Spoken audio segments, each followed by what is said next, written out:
Bonjour à tous et bienvenue sur Public Sénat. Elle veut jeter un pavé dans la mare et en finir avec les idées reçues. Il s'agit de la sénatrice écologiste Esther Benbassa avec sa proposition de loi sur le cannabis, la première de ce type ici au Sénat. Que propose cette proposition de loi? Eh bien d'autoriser la vente au détail de cannabis, mais dans un cadre strictement contrôlé. L'objectif de la sénatrice est simple, en finir avec ce qu'elle appelle la politique de l'autruche, quand on sait que chaque année en France, environ 13 millions de personnes expérimentent le cannabis. Mais la sénatrice se fait assez peu d'illusions, elle sait que sa proposition de loi a assez peu de chances d'être adoptée après le rejet du texte en commission. Les débats étaient parfois houleux dans l'hémicycle. Je vous propose aujourd'hui de revoir la séance. Tout de suite, direction l'hémicycle. L'ordre du jour appelle la discussion de la proposition de loi autorisant l'usage contrôlé du cannabis présentée par Madame Esther Benbassa et plusieurs de ses collègues à la demande du groupe écologiste. Dans la discussion générale, la parole est à Esther Benbassa du groupe écologiste et auteur de la proposition de loi. Madame Benbassa, vous avez la parole.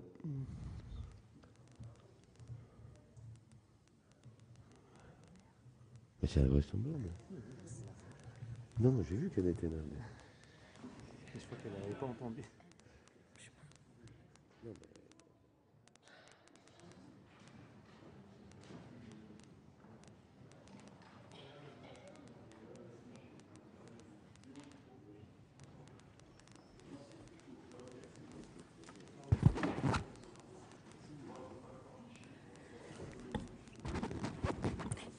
Monsieur le Président, Madame la Secrétaire d'État, Monsieur le Président de la Commission des Affaires sociales, Monsieur le rapporteur, mes chers collègues, le 28 janvier 2014, il y a un an, je déposais au nom du groupe écologiste sur le bureau du Sénat la première proposition de loi visant à autoriser l'usage contrôlé du cannabis.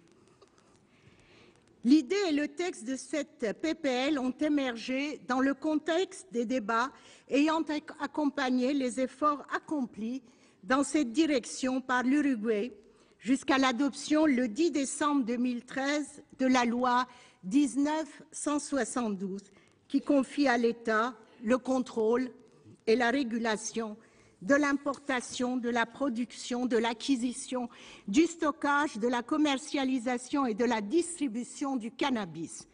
Peu après, en janvier 2014, bien sûr, l'État du Colorado adoptait à son tour des dispositions instituant une légalisation contrôlée. Allait suivre bientôt la légalisation dans l'État de Washington au printemps 2014, l'entrée en vigueur de la loi uruguayenne à l'automne 2014, comme si un mouvement désormais inéluctable commençait à se dessiner, auquel se joignirent à leur tour l'Alaska, l'Oregon et Washington DC, capitale des USA. La France n'était pas à l'abri de cette évolution. Dès 2011, Daniel Vaillant rédigeait un rapport significativement intitulé « Pour mieux lutter contre le cannabis, sortir de l'hypocrisie ». D'autres l'ont suivi, y compris après le dépôt de la présente PPL, je cite le rapport d'information sur l'évaluation de la lutte contre l'usage des substances illicites de nos collègues députés Mme Anne-Yvonne Le Dain et M. Laurent Marcangeli, en novembre 2014, puis celui de Terra Nova en décembre 2014, sans compter bien sûr la riche documentation scientifique et statistique existant sur le sujet depuis des années. L'initiative qui nous vaut d'ouvrir ici un débat effectivement crucial qui interpelle toutes les strates de notre société et les pouvoirs publics eux-mêmes n'est pas sortie de la tête embrumée ou enfumée d'une écologiste présumée amatrice de joint, comme le voudraient certains clichés. Elle est le fruit d'un long cheminement. Depuis leur entrée dans cette haute assemblée, les écologistes ont lancé maints débats sur maints sujets, jouant le rôle d'aiguillons qu'ils affectionnent. Aiguillons, nous le sommes donc à nouveau aujourd'hui. Je cite Avec 13,4 millions d'expérimentateurs et près de 4 millions de consommateurs, le cannabis est devenu, malgré son interdiction, un produit de consommation courante comme le tabac et l'alcool. L'hypocrisie du statu quo n'est plus tenable. La loi de 1970, censée de protéger la société de la toxicomanie, a totalement échoué. En ce domaine, le laxisme consisterait à ne pas voir ce qui nous saute aux yeux et à s'interdire tout débat sur un sujet prétendument tabou, ce qui reviendrait à abandonner les Français sans leur offrir de véritables réponses alternatives. Et ce n'est pas moi qui le dis, ni quelques libertaires divagants. Non, juste un ancien ministre de l'Intérieur, Daniel Vaillant, dans l'introduction de son rapport de 2011. En déposant la PPL dont nous débattons aujourd'hui, je n'ai pas eu d'autre objectif. Vous convaincre, chers collègues, de sortir de cette forme de laxisme de fait que dénonce Daniel Vaillant. Le problème que le présent texte tente d'affronter comporte de multiples aspects. À cet égard, plus d'une commission de notre Assemblée aurait pu légitimement en être saisie. Son examen a finalement été confié à la Commission des affaires sociales, ce qui ne saurait étonner. Le cannabis est aussi, et peut-être avant tout, une question de santé publique. Le rapporteur, Jean Desessard, a réalisé un remarquable travail que je tiens à saluer. De fait, quant à ce qui me concerne, c'est précisément, entre autres motifs, la conviction que le cannabis n'est assurément pas un produit anodin, la conscience claire du fait qu'il contient des substances psychotropes potentiellement dangereuses pour la santé, notamment celles des plus jeunes, dont le cerveau est encore en formation, qui m'ont décidé à m'atteler à la rédaction de la PPL que j'ai donc l'honneur de défendre devant vous. Reste que Madame la ministre des Affaires sociales, de la Santé et des droits des femmes ne nous honore pas de sa présence.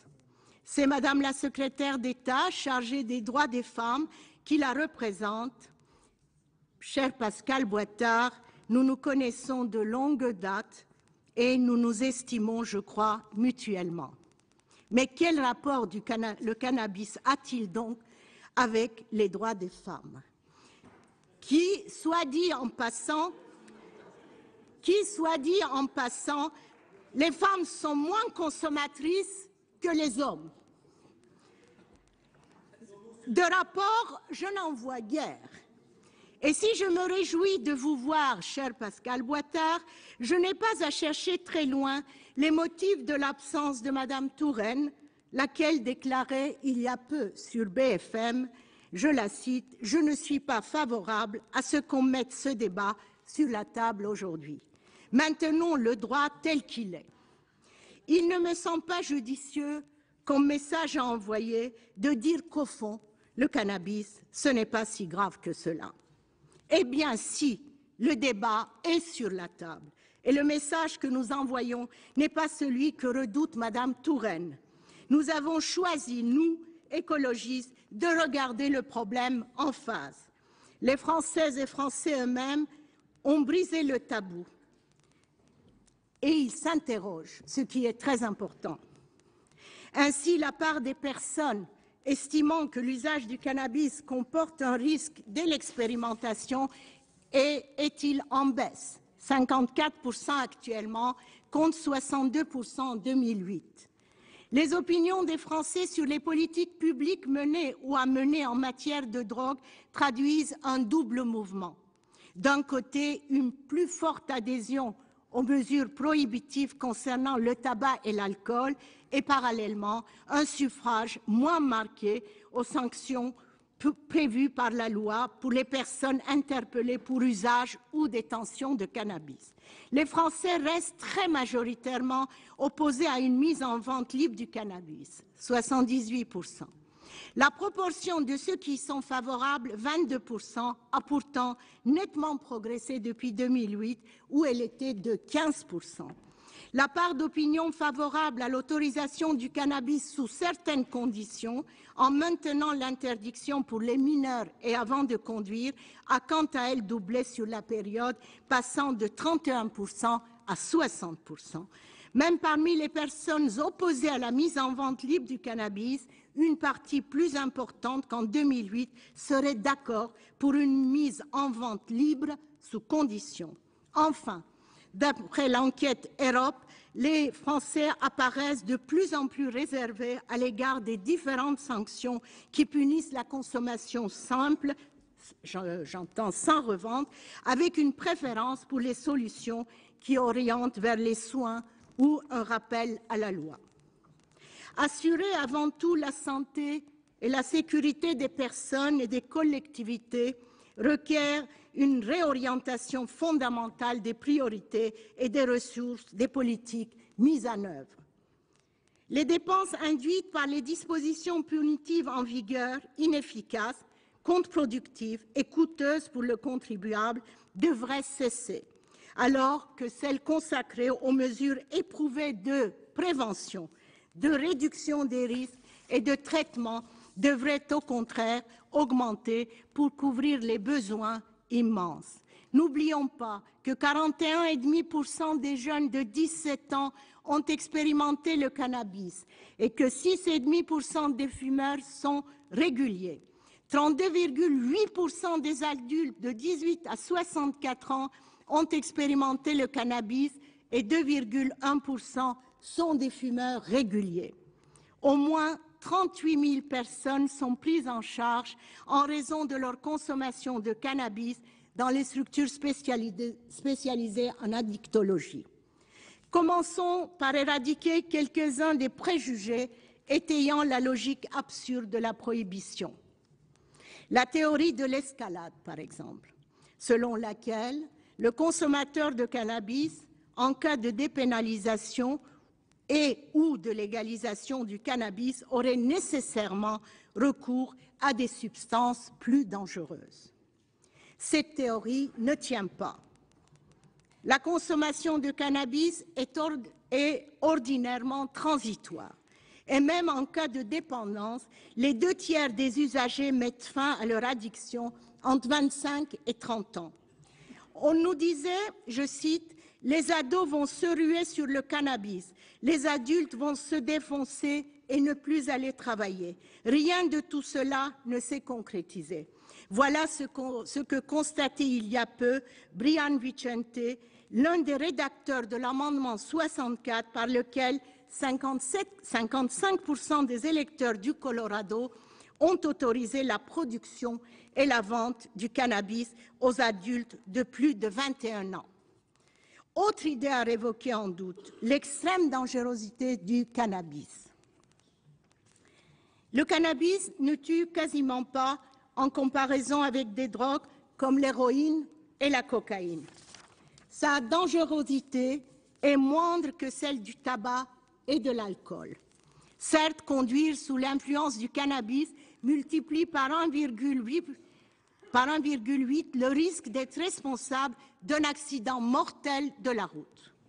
Mais il est multiplié par près de 15 en cas de consommation conjointe de cannabis et d'alcool.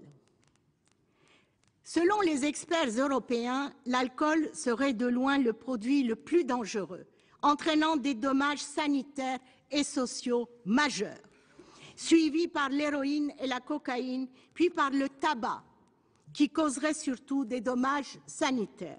Seulement ensuite viendrait le cannabis, susceptible de causer plutôt des dommages sociétaux. Certes, et je l'ai déjà dit, le cannabis n'est pas un produit anodin. L'expertise de l'INSERM sur les conduites addictives chez les jeunes souligne qu'un excès de consommation entraîne chez eux déficit de l'activité, fatigue physique et intellectuelle, difficultés de mémorisation, difficultés relationnelles, décrochage scolaire, mal-être. Il peut également induire des troubles psychotiques liés aussi au parcours de vie de l'adolescent, à sa vie de famille, etc. En revanche, il n'a pas été démontré que le cannabis pouvait être la cause unique de la schizophrénie. Et bien justement, pour lutter contre ces maux, il ne s'agit pas d'interdire et de punir, mais de prévenir et de guérir. Mieux, on ne pourra jamais efficacement prévenir et guérir qu'en levant le tabou et en cessant d'interdire pour encadrer et contrôler. La dangerosité du tabac et de l'alcool n'ont pourtant pas induit leur interdiction ni leur pénalisation. On connaît les effets pervers de la prohibition de l'alcool aux États-Unis dans les années 20. Les pouvoirs publics s'attellent aujourd'hui, avec raison bien sûr, à des campagnes de prévention probablement plus utiles. Pourquoi ne pas agir de même avec le cannabis? La guerre menée contre les drogues depuis 40 ans n'a réussi ni à limiter leur consommation, ni à endiguer la criminalité liée à leur production et à leur commerce. Les interpellations pour usage de cannabis atteignent le chiffre annuel de 122 439 et représentent 90% des interpellations pour usage de stupéfiants. Leur nombre a été multiplié par 5 depuis le début des années 1990. En dehors des affaires d'usage, les services de police et de gendarmerie ont effectué 15 302 interpellations pour usage, revente et trafic de cannabis. 31 000 personnes ont été condamnées en 2012 à des peines inscrites au casier judiciaire pour consommation de cannabis. Le premier constat qui s'impose est celui du désastre du modèle répressif français. Notre police et notre justice n'ont-elles pas mieux à faire? N'avons-nous donc aucun souci de l'usage des deniers publics? Le niveau de prévalence du cannabis en France est parmi les plus élevés en Europe, avec le Danemark. Un collégien français sur 10 a expérimenté le cannabis. Et si cette consommation ne touche qu'1,5% des élèves en 6e, elle en touche 1 sur 4 en 3e. Pire, notre stratégie de prévention nationale et d'accompagnement des usagers est quasi inexistante, faute de ressources.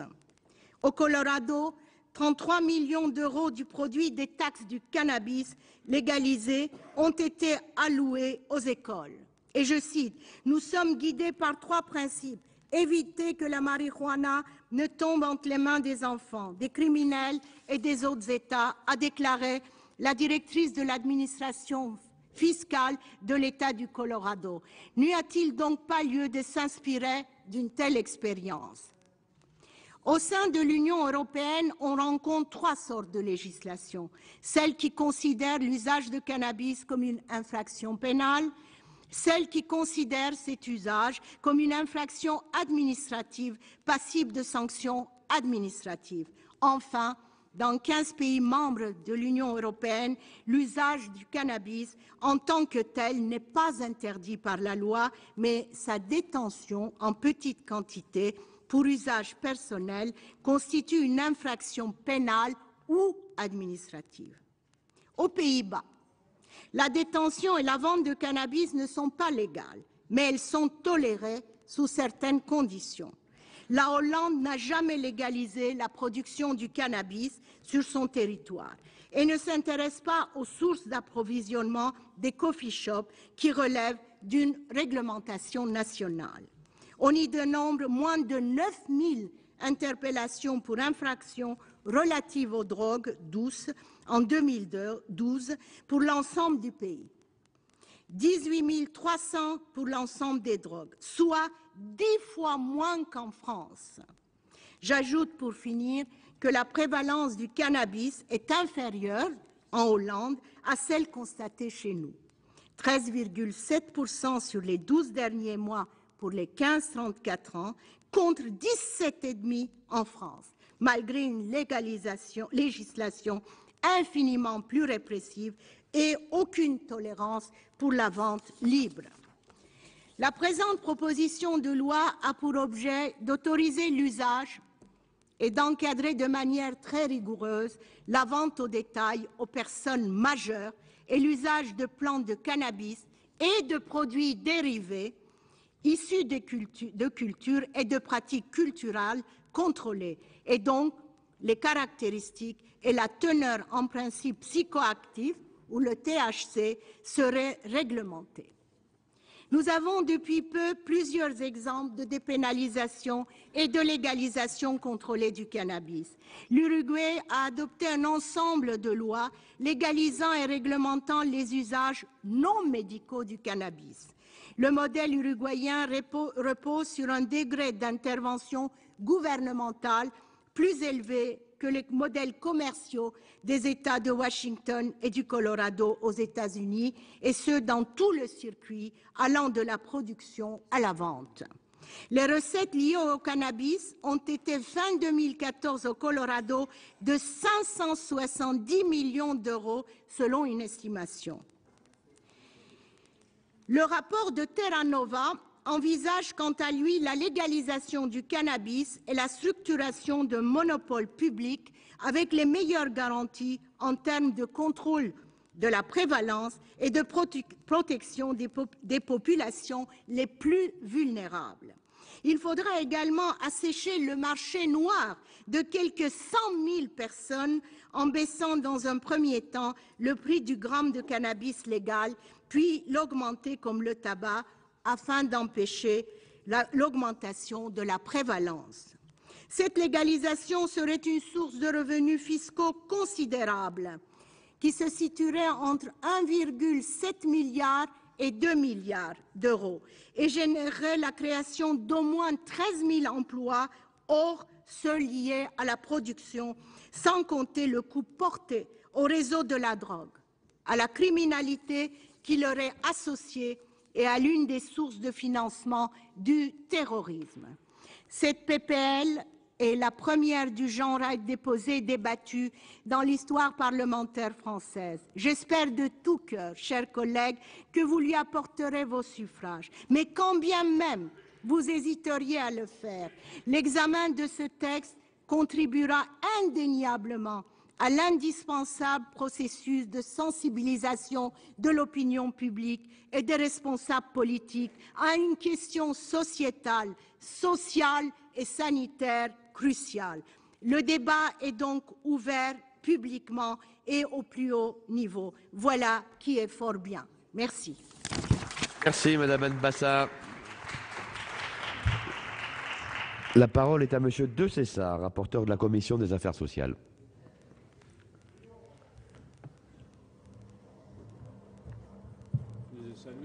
On s'est déjà vu.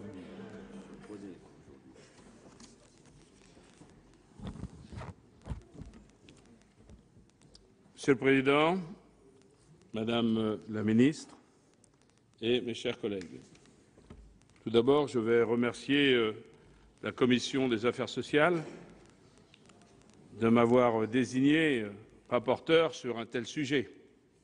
J'ai pu ainsi réaliser 22 auditions très intéressantes, effectivement, qui ne partageaient pas le même point de vue. Et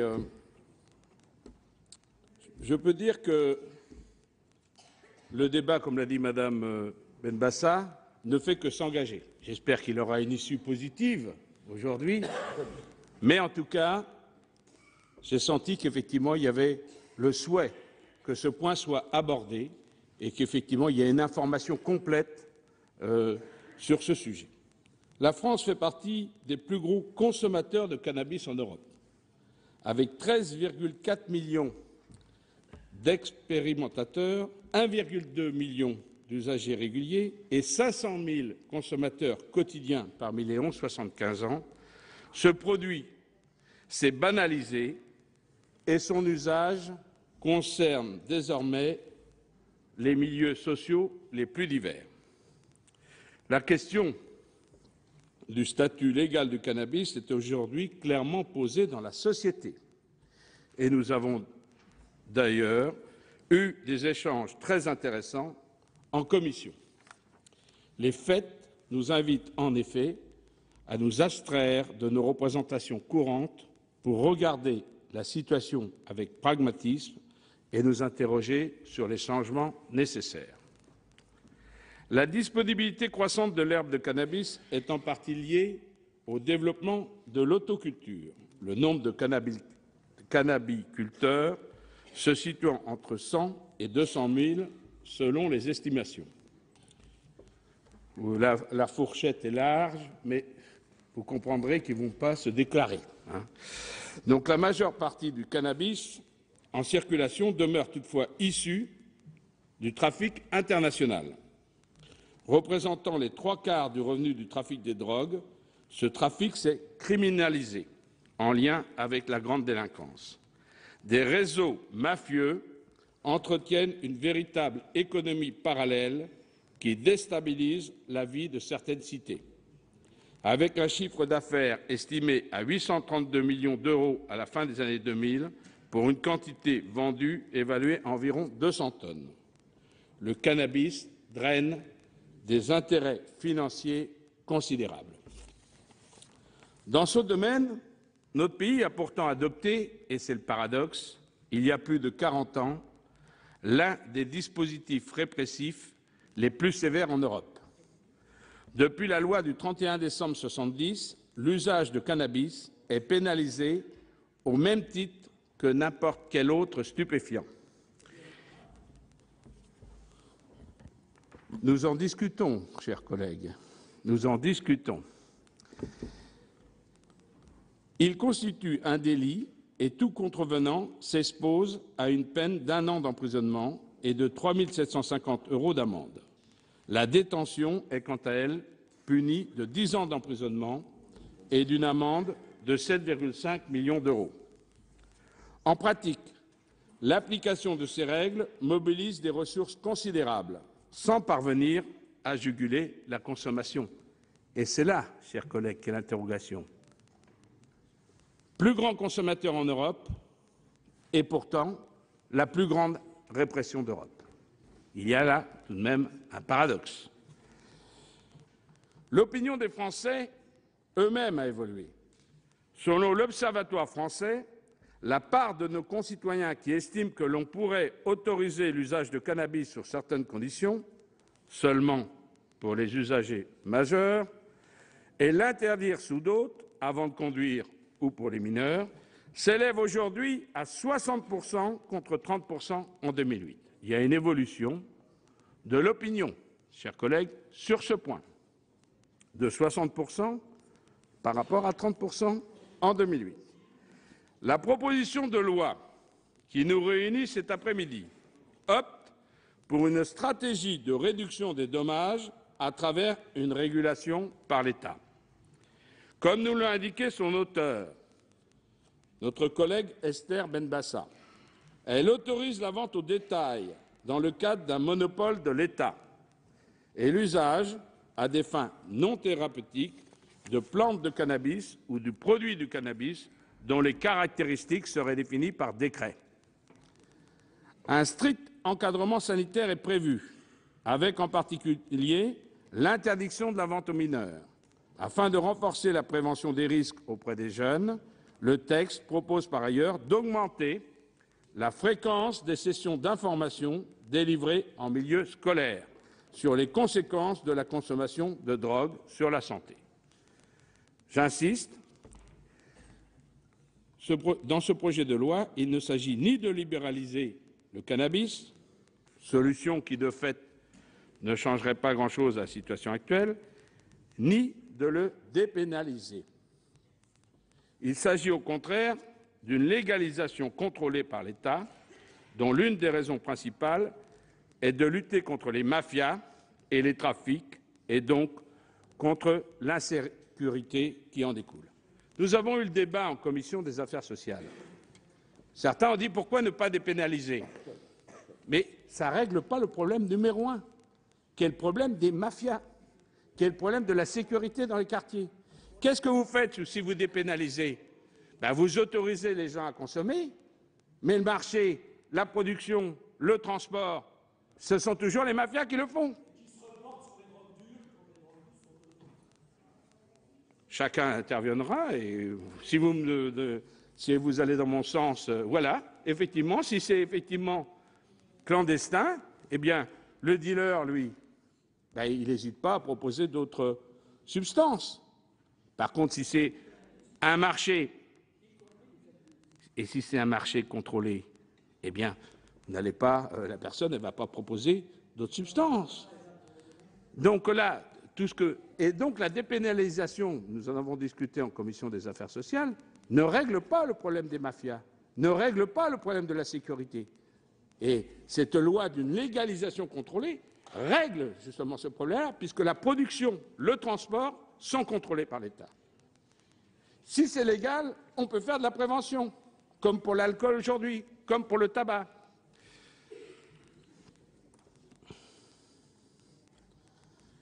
Sortir le marché du cannabis de la clandestinité permettra en outre de mieux accompagner les usagers et d'encadrer la consommation.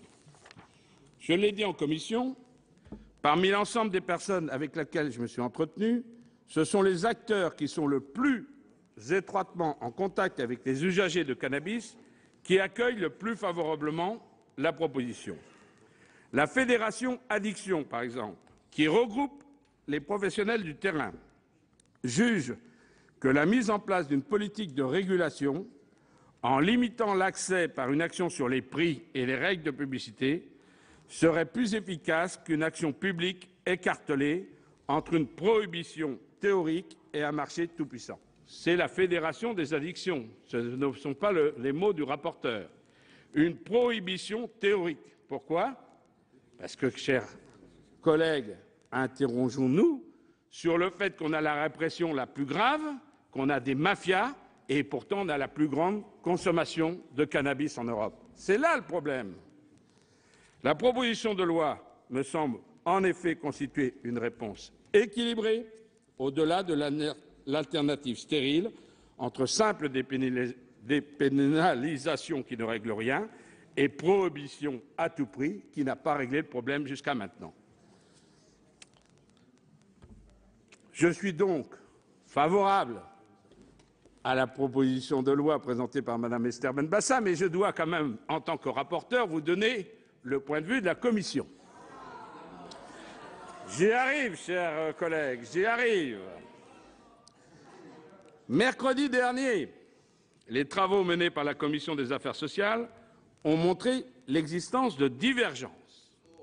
Eh oui, sur les évolutions à apporter au système actuel. Et la Commission, effectivement, n'a pas souhaité donner une suite favorable à la proposition de loi qui lui était soumise. Certains d'entre nous, enfin d'entre vous, de la Commission, estiment en effet que la prévention est préférable à la légalisation, qui enverrait un mauvais signal à nos concitoyens dans une société en manque de repères. D'autres se félicitent de l'ouverture de ce débat et soulignent la difficulté de concilier les enjeux d'ordre public avec les enjeux de santé publique.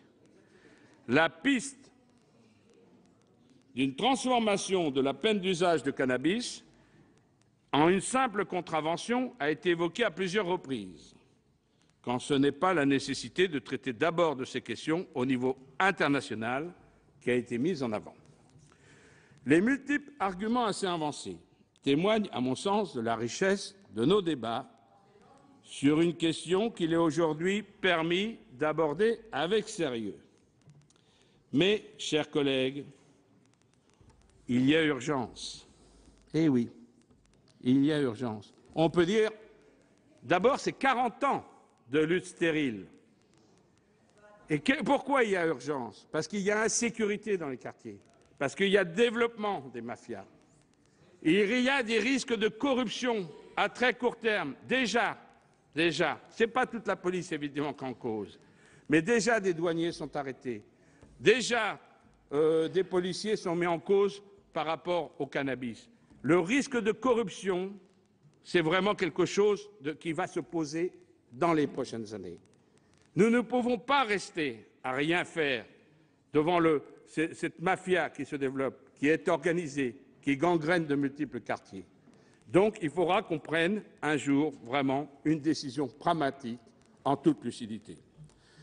Je me félicite que le constat des limites de la politique actuelle soit globalement partagé et que nos échanges sur cette question multifactorielle et donc complexe aient pu s'engager sur des bases communes. Et donc, si je peux regretter la décision de la Commission, je dois dire qu'effectivement, la position de la Commission n'est pas favorable à l'adoption de cette proposition de loi. Et je vous remercie. Merci, monsieur le rapporteur. La parole est à monsieur Milon, président de la Commission des affaires sociales.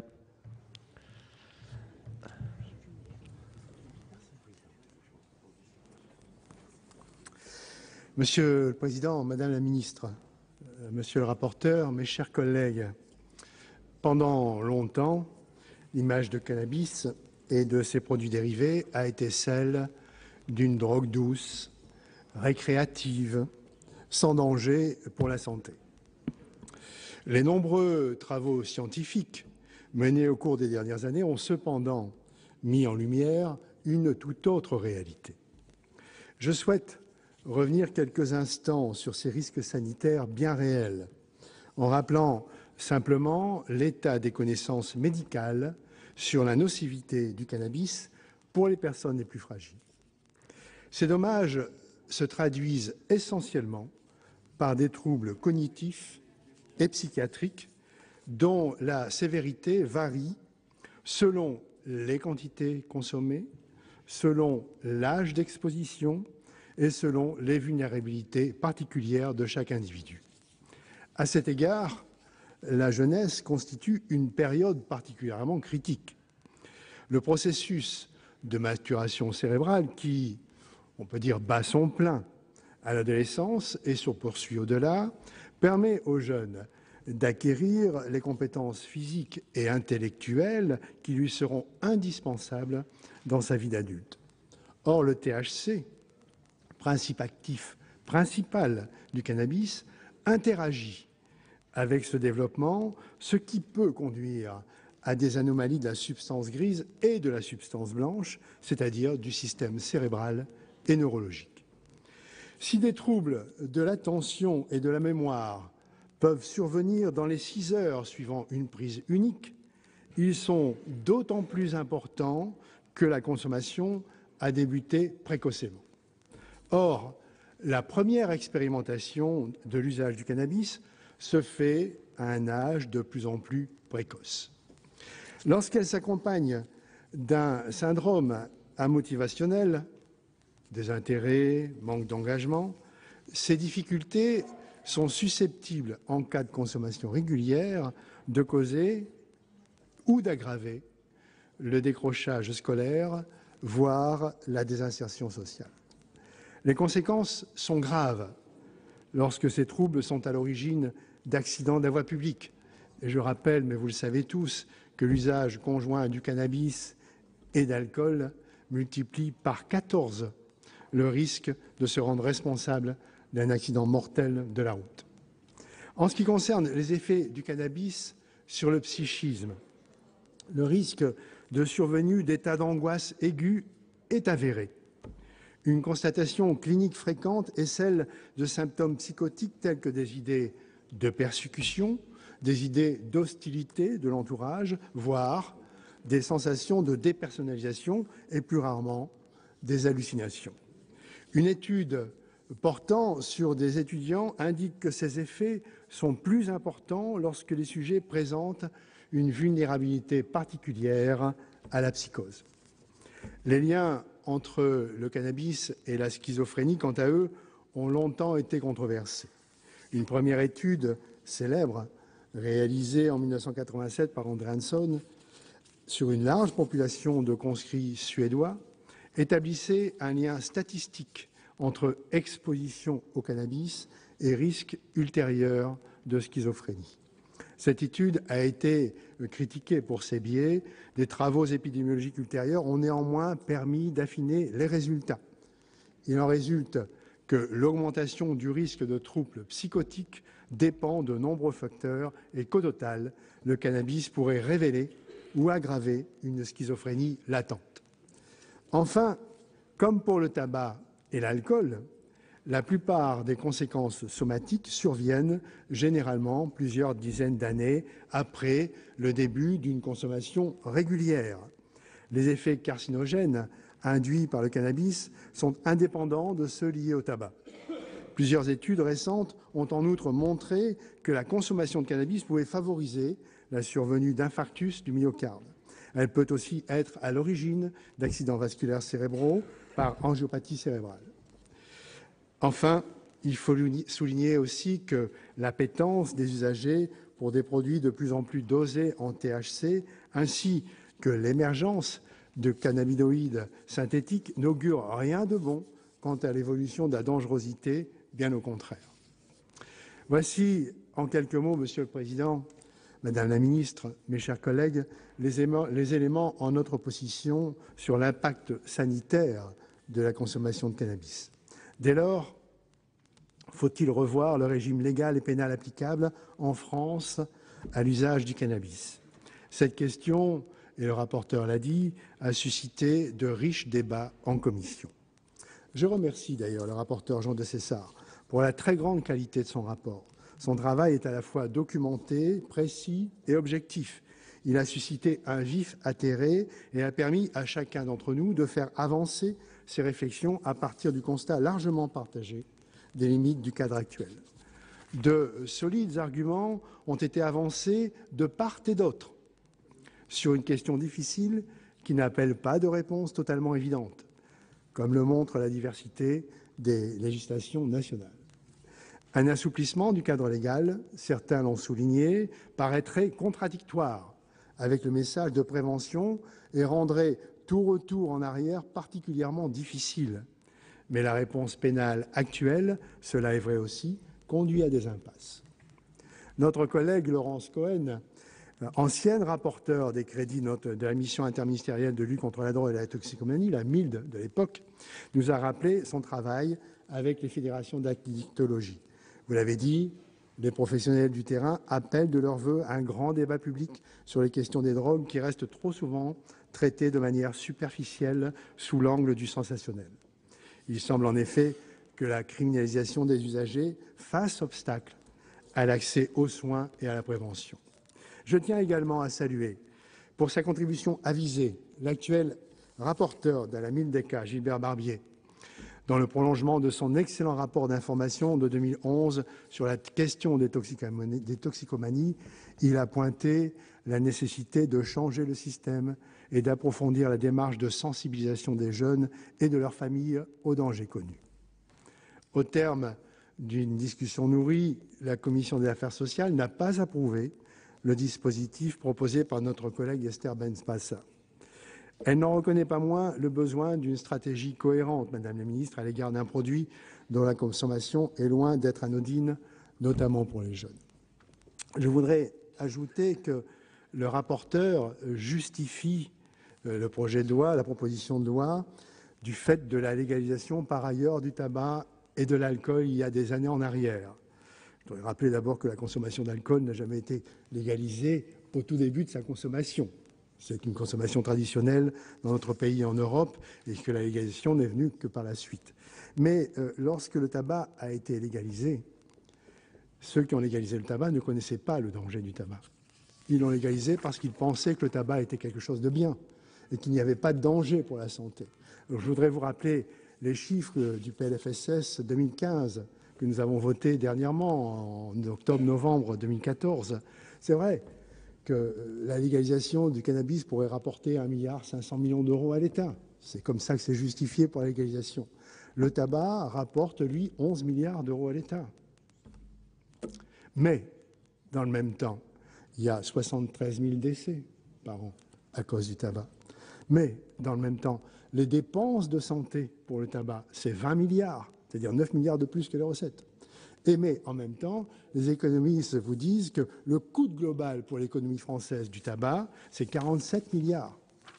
C'est donc quelque chose de considérable dont il faut avoir en tête en permanence autoriser quelque chose parce qu'on ne trouve pas la façon de faire autrement et parce que ça pourrait rapporter de l'argent ne me semble pas être une bonne solution. Je voterai contre cette proposition de loi, bien que je concède que le fait d'avoir soulevé le problème est extrêmement important et juste, mais la proposition telle qu'elle est faite, nous aurons dans quelques années peut-être, si nous sommes encore en vie, l'occasion de voir... Ah, oui, mais ça dépend de...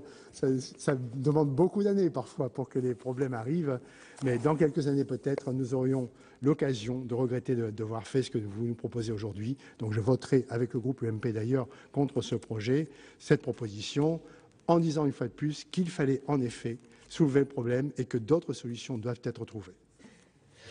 Merci, Monsieur le Président. La parole est à Pascal Boitard, secrétaire d'État chargé des droits des femmes.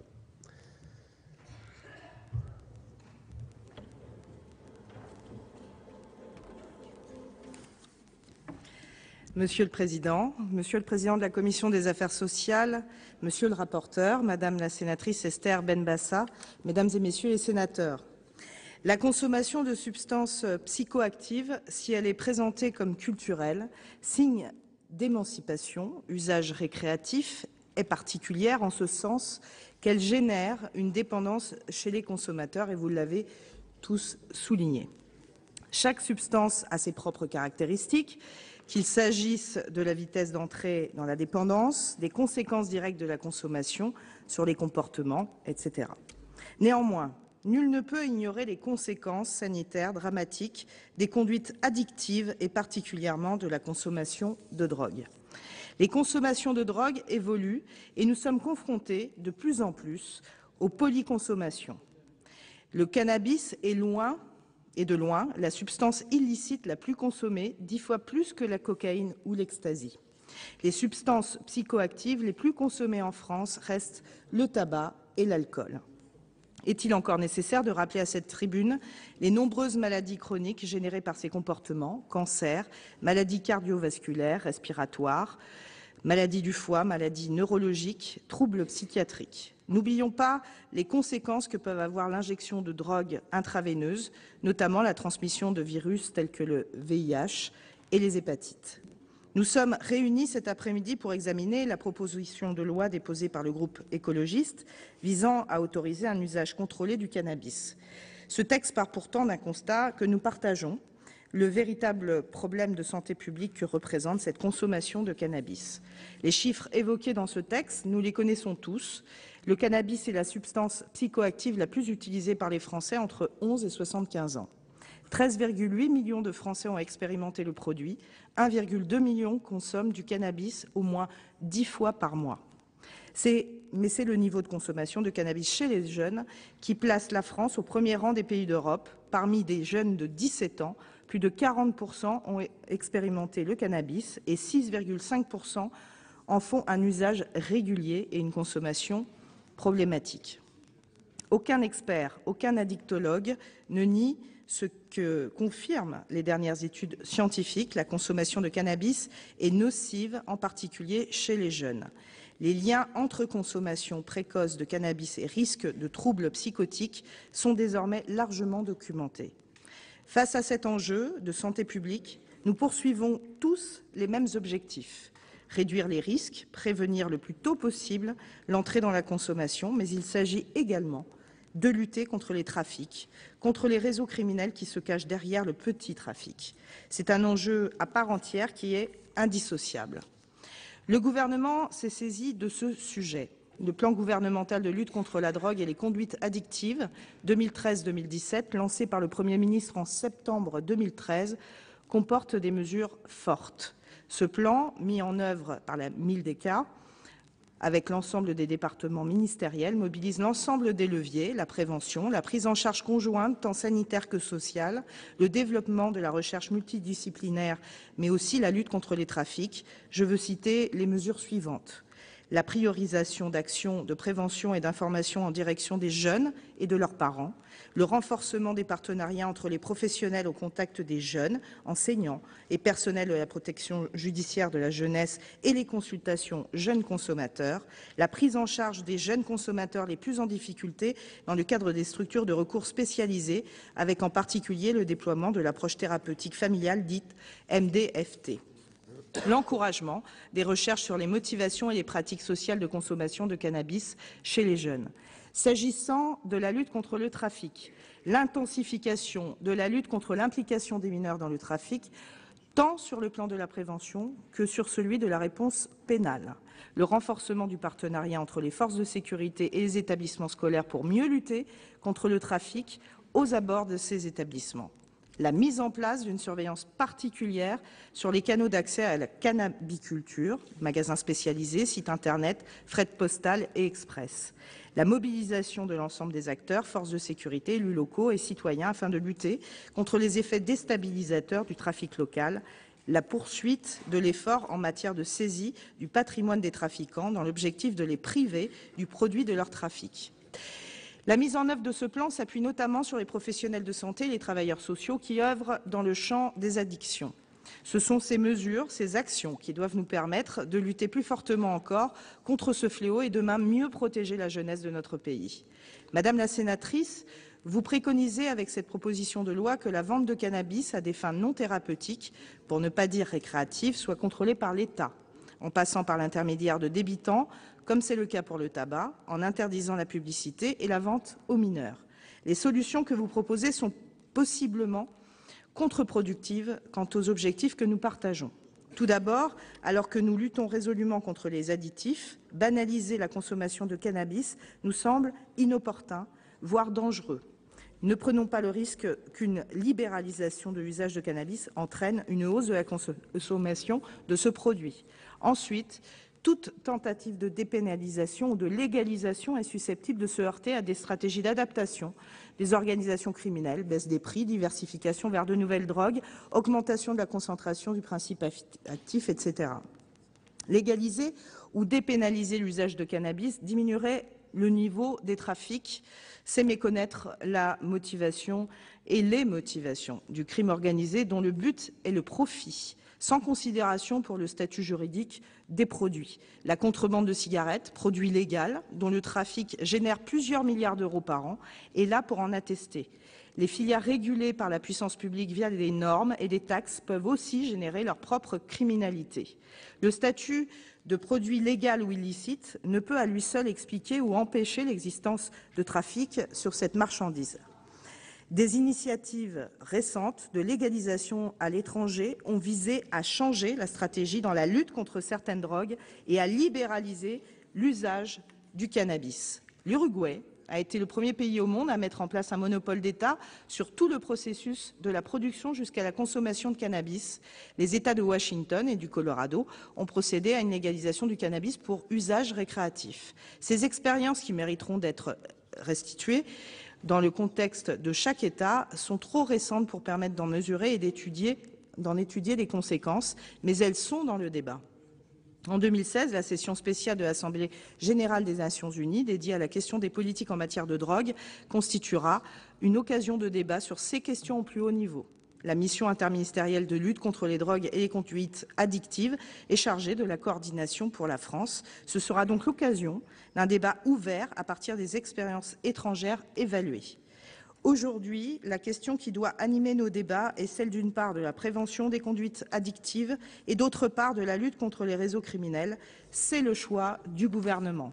Il convient de faire de la prévention des conduites addictives un axe prioritaire de la politique publique, comme l'est celui de la sécurité routière. Il s'agit de promouvoir des programmes de prévention évalués sur le long terme, en direction des jeunes, en misant sur le développement des compétences psychosociales et les capacités de résistance aux pairs. La France dispose en effet d'atouts importants dans l'organisation de la prise en charge des comportements addictifs. Chaque personne concernée par une conduite addictive, quel que soit son âge, quelle que soit son addiction, peut bénéficier d'une réponse accessible et adaptée, médecins généralistes, soins spécialisés pour les usagers de substances psychoactives, les centres de soins, d'accompagnement et de prévention en addictologie, les consultations jeunes consommateurs qui bénéficient en ce moment d'une importante campagne d'information destinée aux jeunes et à leurs parents, les centres d'accueil et d'accompagnement à la réduction des risques et enfin, bientôt, des salles de consommation à moindre risque. Est-il opportun de dire qu'au fond, le cannabis, ce n'est pas si grave que cela? Le cannabis a un impact sur la santé, évidemment moins important que d'autres drogues. Mais en plus des effets que j'ai déjà mentionnés, notamment chez les jeunes, l'usage de cannabis augmente les risques de décrochage scolaire et d'accidents de la route, d'autant plus s'il est associé à l'alcool. Cela suffit à justifier la politique que nous menons pour mettre en œuvre des actions et des programmes de réduction des risques. Nous avons besoin de stabilité, de cohérence. Maintenons le droit tel qu'il est. Mesdames, Messieurs les sénateurs, vous l'aurez donc compris, le Gouvernement n'est pas favorable à l'adoption de cette proposition de loi. Merci Madame la Ministre. La parole est à Monsieur Racheline, non inscrit et pour 3 minutes. Oh ben ça va tomber pile poil.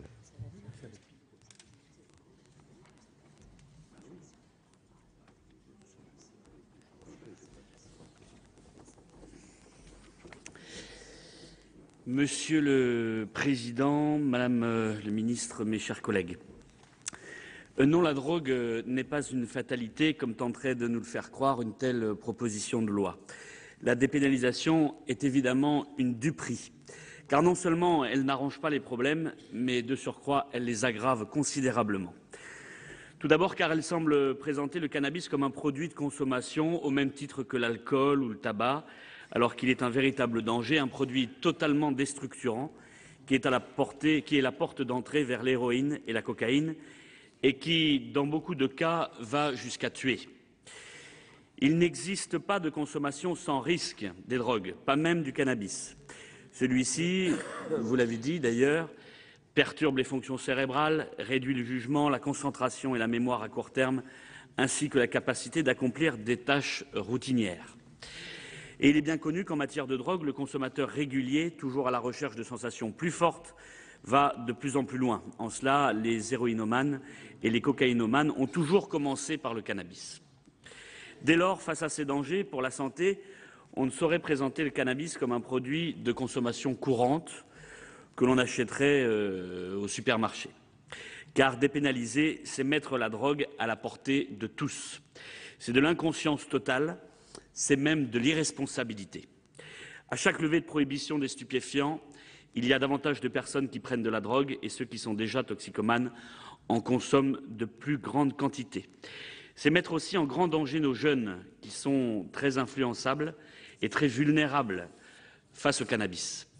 42% des jeunes de 17 ans l'ont déjà expérimenté et nous oserions penser apporter des solutions à cette vulnérabilité en leur proposant du cannabis sur un plateau d'argent. Nous prenons en dépénalisant le problème complètement à l'envers.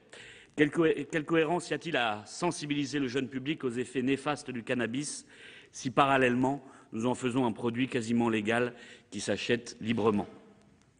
Il faut vraiment être naïf pour croire que les groupes criminels vont se laisser si facilement enlever les gains immenses du trafic. Une légalisation accroît de façon vertigineuse les profits du crime organisé, nous le savons bien. Nous en avons à l'étranger de nombreux exemples. En légalisant le cannabis, l'État deviendra le partenaire commercial des groupes criminels en réalité. La vérité, c'est qu'avec cette proposition, le Parti écologiste sombre une nouvelle fois dans la démagogie, cédant à une idéologie libertaire qui est un danger, un vrai danger pour notre société. Face à la drogue, il ne faut pas baisser les bras et il faut réaffirmer qu'elle est un fléau et qu'il faut la combattre par une lutte sans relâche des trafiquants qui gangrènent nos villes, nos quartiers et nos écoles. S'il faut réduire le marché du cannabis, il faut le démoder par une plus grande prévention dès le plus jeune âge, une prévention axée sur la santé, sur les dangers de la consommation du cannabis qui ouvre les portes à d'autres drogues, expliquer à travers les éducateurs de rue, les témoignages d'anciens toxicomanes que la drogue n'est qu'un cache-misère. Expliquer que les joies éphémères qu'elle apporte est un leurre qui laisse trop souvent derrière lui de la détresse. Évidemment, nous voterons contre. Merci, Monsieur Rachline. Chers collègues, Madame la Ministre, il est 18h30. Les 4 heures qui étaient imparties donc, à la niche du groupe écologiste sont écoulées et je suis donc dans l'obligation d'interrompre l'examen de ce texte. Voilà pour ces débats dans l'hémicycle sur la proposition de loi d'Esther Benbassa, une proposition de loi emblématique puisqu'elle vise à autoriser la vente au détail de cannabis, mais dans un cadre strictement contrôlé. Une proposition de loi qui a assez peu de chances d'être adoptée ici au Sénat. Vous avez pu le voir par les débats assez houleux, des débats qui ont été interrompus avant la fin de l'examen du texte. La conférence des présidents doit désormais déterminer une date ultérieure pour poursuivre ces débats. Vous pouvez revoir et revoir toutes les séances sur notre site publicsénat.fr. Très bonne journée à vous sur les chaînes parlementaires.